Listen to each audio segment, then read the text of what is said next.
Canada ने 18 सितंबर को एक टॉप भारतीय राजनयिक पवन कुमार राय को निकाल दिया। इससे पहले कनाडा के प्रधानमंत्री जस्टिन ट्रूडो ने खालिस्तानी हरदीप सिंह निज्जर की हत्या और भारत सरकार के बीच संभावित कनेक्शन का दावा किया था।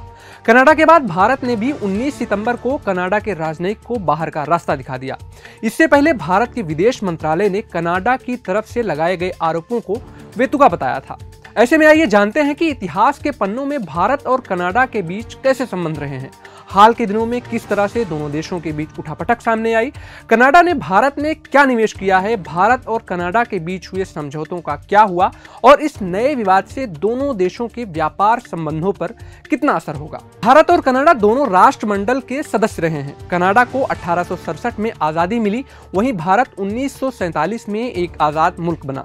1947 से ही दोनों देशों के बीच एक अच्छा संबंध रहा और दोनों देशों ने कई क्षेत्रों में एक साथ मिलकर काम किया। कोरियाई युद्ध के बाद न्यूट्रल नेशंस रिपेट्रिएशन कमीशन की अध्यक्षता भारत ने की थी और कनाडा एक सदस्य के रूप में शामिल था।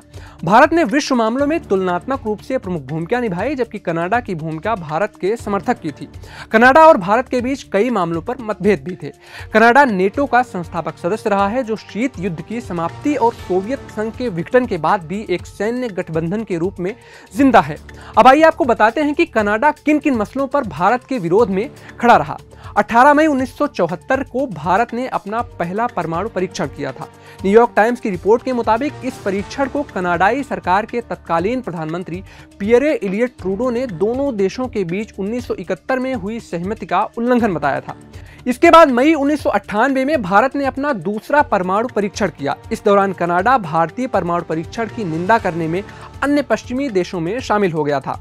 इसके बाद कनाडा ने अपने राजदूत को वापस बुला लिया था और सभी गैर मानवीय सहायता को रद्द करने में और देशों के साथ शामिल हो गया। अब आइए जानते हैं कि हाल के दिनों में भारत कनाडा के बीच संबंधों में क्यों उतार चढ़ाव आए। कनाडा में भारत के पंजाबी सिखों की आबादी सबसे ज्यादा है। पिछले दिनों कनाडा में कई भारत विरोधी प्रदर्शन हुए और कुछ महीनों में भारत और कनाडा के बीच राजनयिक संबंध बेहद तनावपूर्ण हो गए और दोनों देशों के रिश्तों पर बुरा असर हुआ। पिछले साल कनाडा में कुछ हिंदू मंदिरों को क्षतिग्रस्त किया गया और इसका आरोप खालिस्तानी समूहों पर लगा। जून 2023 में कनाडा के ब्रैम्पटन में एक परेड का आयोजन किया गया। इसमें भारत की पूर्व प्रधानमंत्री इंदिरा गांधी को निशाना बनाने वाली मूर्तियां और तख्तियां प्रदर्शित की गई। जून में कनाडा ने एक बार फिर भारत पर उसकी घरेलू राजनीति में दखल देने का आरोप लगाया। फरवरी 2022 में खालिस्तानी समर्थकों की आलोचना करने वाले एक इंडो कनाडाई रेडियो होस्ट दीपक पुंज पर हमला किया गया। मार्च 2022 में 25 वर्षीय भारतीय नागरिक हरमनदीप कौर की हत्या कर दी गई। अप्रैल 2022 में टोरंटो में 21 साल के भारतीय छात्र कार्तिक वासुदेव की गोली मारकर हत्या कर दी गई। जुलाई 2022 में रिचमंड हिल में एक विष्णु मंदिर में महात्मा गांधी की मूर्ति को अपवित्र किया गया। अगस्त 2022 में एक भारतीय रेडियो होस्ट ज्योति सिंह मान पर 3 लोगों ने बेरहमी से हमला किया था। उसके बाद भारत सरकार ने इस घटना की कड़ी निंदा की थी। पिछले दिनों कनाडा में भारतीय राजनयिकों को निशाना बनाते हुए भारत विरोधी पोस्टर लगाए गए। ऐसा ही एक पोस्टर कनाडा के एक शहर वैंकूवर में भारतीय वाणिज्य दूतावास के बाहर लगाया गया था। ये पोस्टर कथित तौर पर खालिस्तानी समूहों द्वारा लगाए गए थे। पोस्टर में कनाडा में रह रहे भारतीय राजनयिकों के चेहरे पर वांटेड लिखा हुआ था। इसके बाद 1 सितंबर को कनाडा ने भारत के साथ प्रस्तावित व्यापार संधि पर बातचीत रोक दी।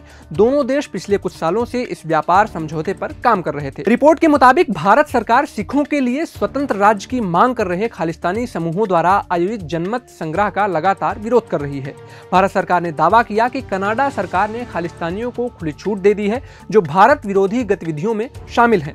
भारत और कनाडा के बीच कुछ समझौते भी हुए थे। अब सवाल उठता है कि इस विवाद के बाद उन समझौतों का क्या हुआ। आइए जानते हैं कि इस नए विवाद के बाद भारत और कनाडा के बीच व्यापार संबंधों पर क्या असर पड़ेगा।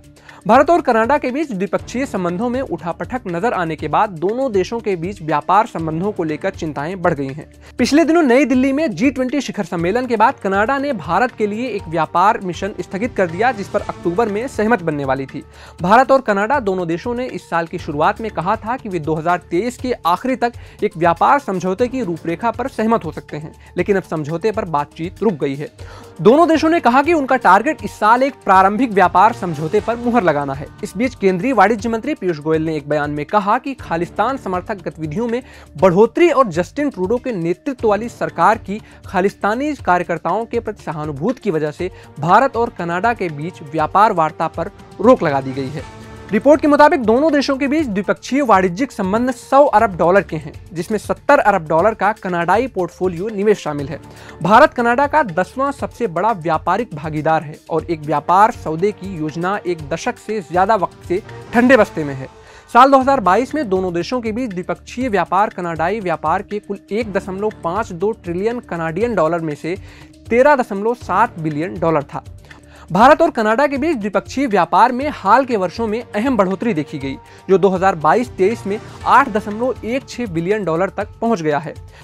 कनाडा को भारत के निर्यात में फार्मास्यूटिकल्स, रत्न और आभूषण, कपड़ा और मशीनरी शामिल है। दूसरी ओर कनाडा के द्वारा भारत को किए गए निर्यात में दालें, लकड़ी, लुगदी और कागज और खनन उत्पाद शामिल हैं। वित्तीय वर्ष 2023-24 की पहली तिमाही में कनाडा को भारत की तरफ से किया गया निर्यात लगभग 911 मिलियन डॉलर था, जबकि कनाडा से आयात 990 मिलियन डॉलर का था।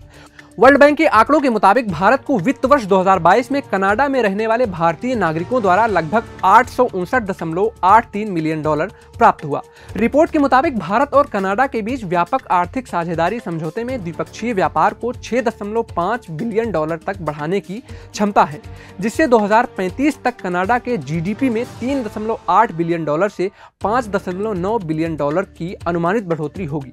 अब आइए आपको बताते हैं कि कनाडा ने भारत में कितना निवेश किया है।